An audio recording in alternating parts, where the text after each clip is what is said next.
అసలు ఈ తల్లిపాలు బిడ్డకు ఏ విధమైనటువంటి పోషకాలను ఇస్తాయంటారు?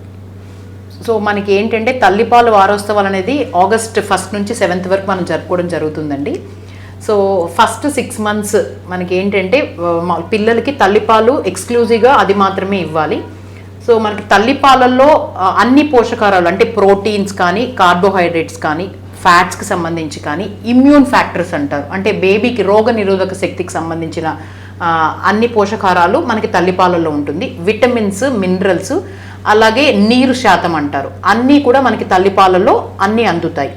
ఎస్పెషల్లీ ఏంటంటే ముర్రుపాలు. సో ఫస్ట్ 2 daysలో వచ్చే ఫస్ట్ మిల్క్ని మనం కొలోస్ట్రమ్ అంటాను, దాన్ని మనం మామూలుగా తెలుగులో ముర్రుపాలు అని చెప్తాము. దాంట్లో అయితే మాత్రం మనకి ఫ్యాట్ కంటెంట్ అలాగే ఇమ్యూన్ ఫ్యాక్టర్స్ అనేవి చాలా హై లెవెల్స్లో ఉంటాయి. అవి మన బేబీకి ఇచ్చినప్పుడు జనరల్గా కూడా బేబీకి ఇన్ఫెక్షన్స్ రావడం అని కానీ అలాంటివన్నీ చాలా తక్కువగా వస్తుంటాయి. ఎస్పెషల్లీ మనకి ఫస్ట్ 6 months ఈ ముర్రుపాలతో పాటు మనకి బ్రెస్ట్ ఫీడింగ్ మనం ఇచ్చాము అని అంటే మాత్రం బేబీకి గ్రోత్, బ్రెయిన్ గ్రోత్ కానీ, బాడీ గ్రోత్ కానీ, అలాగే డెవలప్మెంట్ కానీ అన్నీ కూడా చాలా స్పష్టంగా చాలా బాగా జరుగుతాయి ఫస్ట్ 6 monthsలో అనేది.